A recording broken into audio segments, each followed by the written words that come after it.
This nurse took a step that nobody anticipated.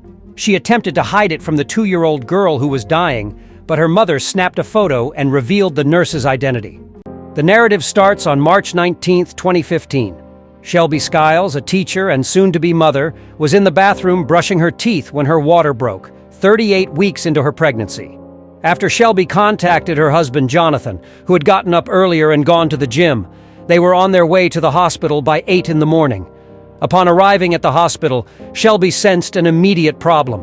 Although the contractions weren't very painful, she was unable to stand due to excruciating pain in her back and tailbone. When it came time for Shelby to push at 5:30 p.m., they discovered that the baby was locked in the sunny side up position, which was causing her back discomfort. This indicates that the infant's shoulders were lodged in her mother's pelvis, since the baby was facing upward rather than downward. The doctors advised Shelby to give it one final push because she was so tired. In the event that the baby still failed to emerge, a C-section would be necessary. Luckily, Sophie weighed 6 pounds, or 3 kilograms, during the last push. Sophie fulfilled her parents' every dream and then some. She was independent, sarcastic, inquisitive, and enthusiastic about everything, according to her mother. This 3-person family was well off and resided in Dallas, but things drastically changed in their lives 2 years after Sophie was born. The final night of normalcy in this family's house would be May 16, 2017. The family assembled the pink princess tent Sophie had gotten for her birthday on a low-key kind of night. They all went to bed after playing in it together, and nothing could have prepared them for what awaited them the following day. Shelby and her children went on a field trip for the 3rd grade the next day. Upon returning home, she went to Sophie's room to play with her daughter and discovered that the 2-year-old was having trouble breathing. After Shelby and Jonathan hurried their young daughter to the emergency room, they were transferred right away to the Children's Medical Center, Dallas. The physicians declared that there was a softball-sized lump in the patient's chest after several hours and a few tests. Without a doubt, it's cancer. Simply said, we are unsure of the kind yet. Shelby stated, "Our lives halted right there in that Children's Emergency Department critical care unit room. Our present concerns and issues appeared insignificant. Nothing mattered, including our baby's cancer diagnosis and the end of any future we had ever imagined. How is this possible when the young child was okay less than 24 hours earlier and slept soundly in her pink princess tent? An aggressive type of T-cell lymphoblastic lymphoma was Sophie's diagnosis. This type of cancer affects lymphoblasts, which are young immune system cells.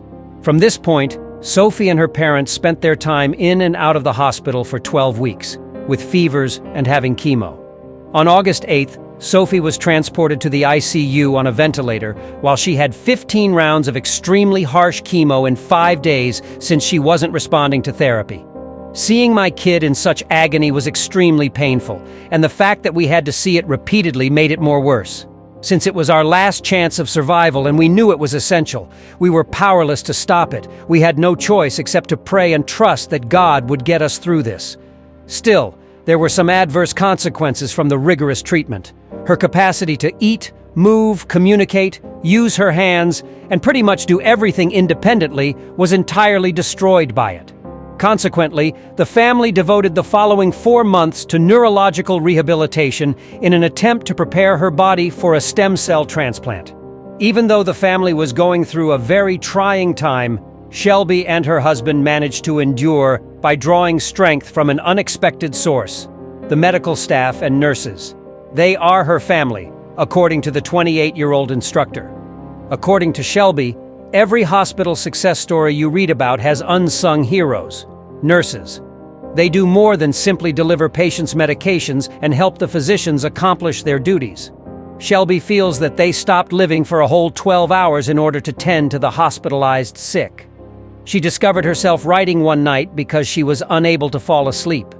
Shelby started journaling about all the things the hospital's nurses did for her and other patients.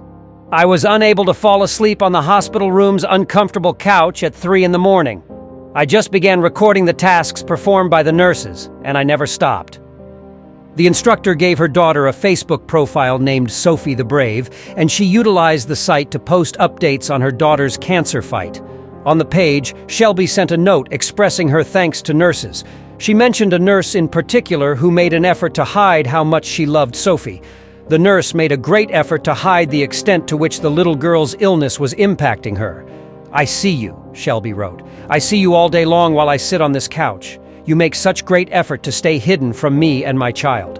When she sees you, I see your face fall a little and she starts crying. You make a lot of attempts to allay her worries and win her over.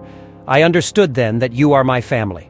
In order to preserve the many unique occasions when Sophie was treated like one of the medical team's daughters by the nurse or other team members, she occasionally recorded movies of the nurse and took pictures of her.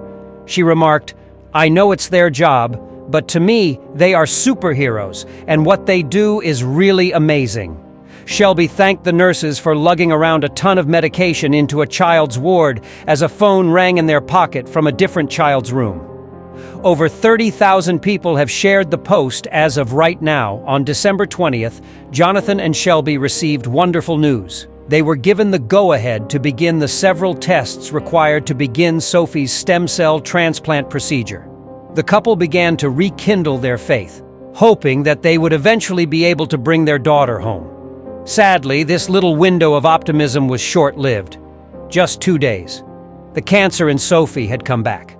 The doctor informed the family that her cancer was terminal at 3 p.m. on December 22nd. I knew it was back the moment he walked in. His expression gave it away. He had been sobbing. Our physician, a top-tier pediatric stem cell specialist in the country, had been sobbing when she entered our room to inform us that it had returned. Shelby said that it had invaded her spinal fluid, bone marrow, entire chest cavity, and was currently entering the right side of the heart. The couple was informed that their daughter will die in a matter of days or hours. Although usually individuals are told they have 1 to 6 months before their loved one departs from them forever. Since her body couldn't withstand the additional suffering, the couple decided against starting her on chemotherapy again. Whatever brain function she would have been gone, according to the doctors. Shelby and Jonathan concentrated on making the most of their daughter's remaining days on the planet. They loved on their kid, read to her, sang to her, watched movies, and cuddled over the following few days. Sophie died in her parents' arms on January 4th. I'm glad she was able to spend her final days with her loved ones and in happiness, but I can't imagine how agonizing this must have been for her. She was ill for 243 days and was in the hospital for 8 months. For 2 years, 9 months, and 16 days, Sophie lived. Her parents celebrate her life every year, even though she went too young, and she will always be remembered. Sophie's mother wanted her to have something that brought her constant joy, so she was buried in her favorite Navy Crocs. Connor was born less than 2 years after Sophie died. The hospital where his sister was hospitalized is also where he was born. Shelby remarked, "One of the most priceless moments of my life was the first time I held him. Though he bears Sophie's lips and nose, he is nonetheless distinctly his own little self. Once they placed him on my chest, I felt whole again, at least as whole as I could be in Sophie's absence. He didn't make up for the gaps her passing left, but he did contribute to a little sense of redemption." How do you feel about the tale of this family?